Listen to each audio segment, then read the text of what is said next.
Good morning class. बेटा हम पढ़ रहे हैं चार्ली चैपलिन यानी हम सब, विष्णु खरे का लिखा हुआ है ये। हमने चार्ली चैपलिन के बारे में पढ़ा, मतलब चार्ली चैपलिन के बारे में विष्णु खरे जी ने बताया कि वो कैसे, इसलिए ये लिखा कि चार्ली चैपलिन के हमने मूवीज़ देखी हैं, हम उनको देख के उनको बहुत बड़े कॉमेडियन के रूप में जानते हैं, लेकिन उनका खुद का व्यक्तित्व कैसा था, मतलब वो कैसे थे। एक तो हमने ये देखा कि वो बहुत भावुक पर्सन थे, और दूसरी बात कि वो बहुत ज़्यादा गरीब फैमिली से आए थे। तो जो उस समय उन्होंने देखा था और जो अनुभव किया था, जो उनको एक्सपीरियंस हुए थे, वो करोड़पति होने के बाद भी उनके अंदर थे। मतलब वो ज़मीन से जुड़े हुए व्यक्ति थे। ये सब अब हमने अभी तक पढ़ा हुआ था। उसके बाद उनके अंदर जो उनकी आदतें थी या जो उनके विचार थे, वो सब कैसे आए थे, ये सब हमने देखा था। उनके पिताजी यहूदी थे और माताजी उनकी मतलब जो मदर थी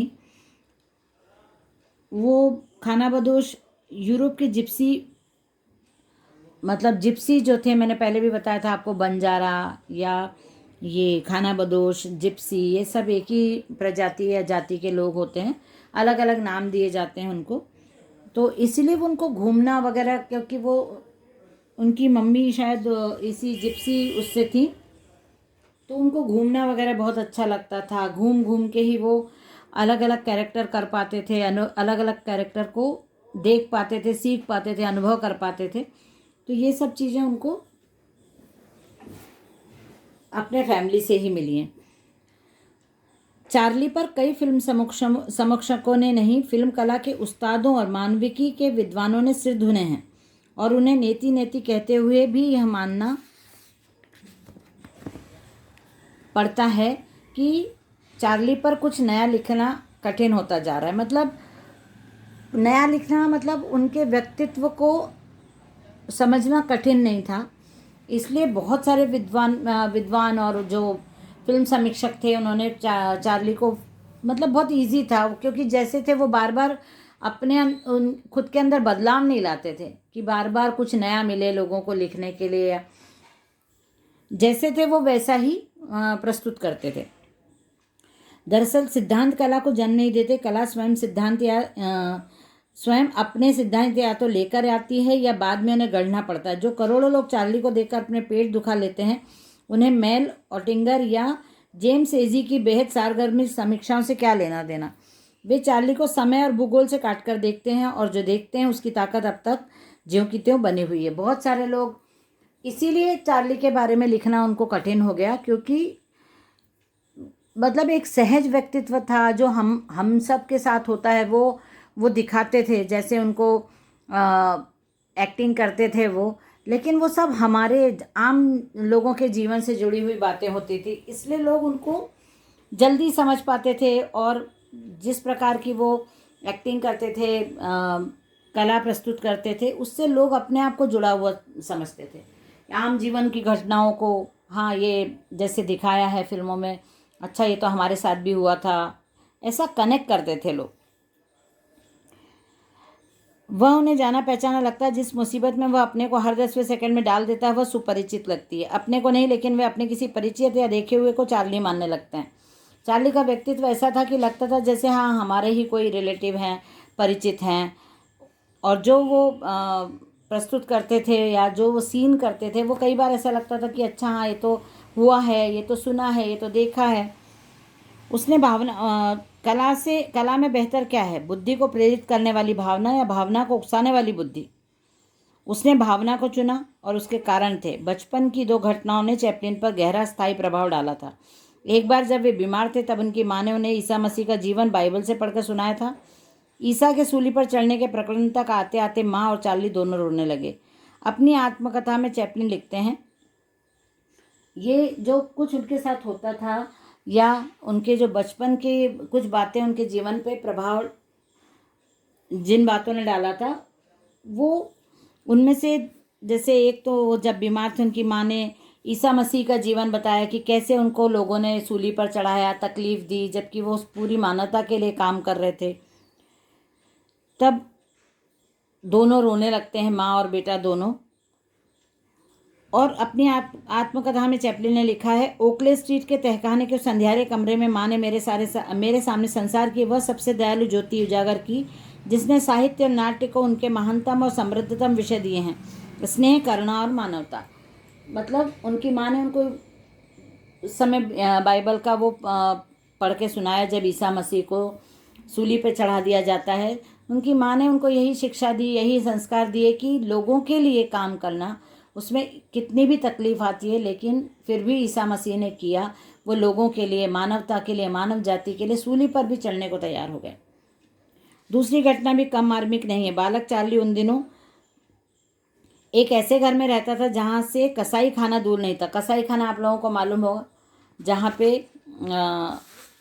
ये काटे जाते हैं, बकरी और मुर्गी या जानवर काटे जाते हैं उनके मांस के लिए, उसको कसाई खाना बोलते हैं। वह रोज़ सैकड़ों जानवर को वहाँ ले जाया जाता देखता था। एक बार एक भेड़ किसी तरह जान छुड़ाकर भाग निकली। उसे पकड़ने वाले उसका पीछा करते हुए कई बार फिसले, गिरे और पूरी सड़क पर ठहाके लगने लगे। आखिरकार उस गरीब जानवर को पकड़ लिया गया और उसे फिर कसाई के पास ले जाने लगे।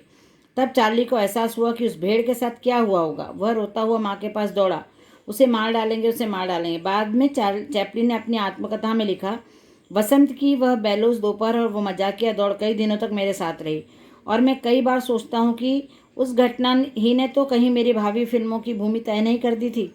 त्रासदी और हास्योत्पादक तत्वों के सामंजस्य की। मतलब कितना गलत हो रहा था जब चार्ली के दिमाग में वही सीन बैठ गया था कि जब वो भेड़ भाग रही है अपनी जान बचाने के लिए और लोग उसको पकड़ने के लिए पूरी कोशिश कर रहे हैं और वो गिर रहे हैं, उससे हंसी वाली स्थिति पैदा हो रही है, मनोरंजक स्थिति पैदा हो रही है, लोग हंस रहे हैं।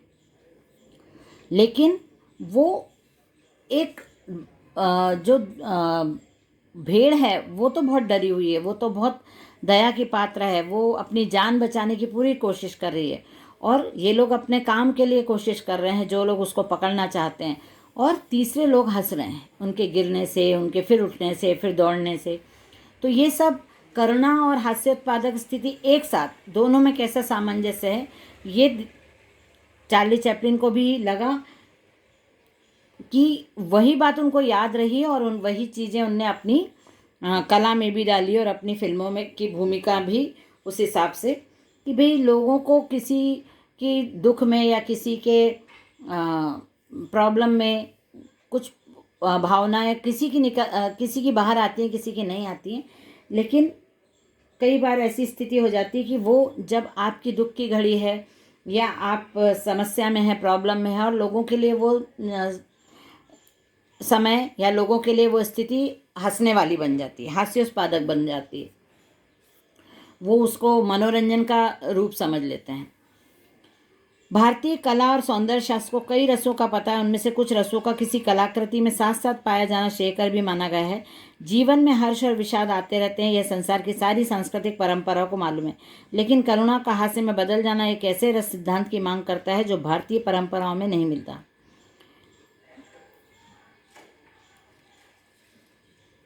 ये सब विष्णु खरे जी ने लिखा है कि मतलब जो भारतीय संस्कार हैं, संस्कृति हैं, उनके अनुसार भी उन्होंने बताया है कि कैसे आप करुणा और हास्य की स्थिति को सामंजस्य बिठा सकते हैं। जैसे रामायण तथा महाभारत में जो हास्य है वह दूसरों पर है। महाभारत में और रामायण पे दूसरों के ऊपर हंसना, ये आप देखते हो। रामायण में जब हनुमान जी लंका को जलाते हैं तो वो हमारे लिए बहुत अच्छी अनुभूति होती है कि हाँ, दुश्मन को परास्त कर रहे हैं या लंका पर पुल बना रहे हैं, तो मतलब दुश्मनों को हराने के लिए वो हमारे लिए हास्यास्पद। और महाभारत में जब दुशासन को मारा जाता है या द्रौपदी द्वारा अंधों का पुत्र अंधा बोला जाता है, कौरवों को अंधा बताया जाता है, तो ये सब दूसरों को दुखी करके और हंसने वाली जो स्थिति है वो बताया है। जो करुणा है वह अक्सर सद व्यक्तियों के लिए और कभी कभार दुष्टों के लिए। संस्कृत नाटकों में विदूषक है, वह राज व्यक्तियों की कुछ बदतमीजियों अवश्य करता है, किंतु करुणा और हास्य का सामंजस्य उसमें नहीं है। अपने ऊपर हंसने और दूसरों से भी वैसा ही मादा पैदा करने की शक्ति भारतीय विदूषक में कुछ कम ही नजर आती है। अपने ऊपर हंसना बहुत बड़ी बात होती है ना। तो ये आगे का हम नेक्स्ट क्लास में कंप्लीट करेंगे। बाय।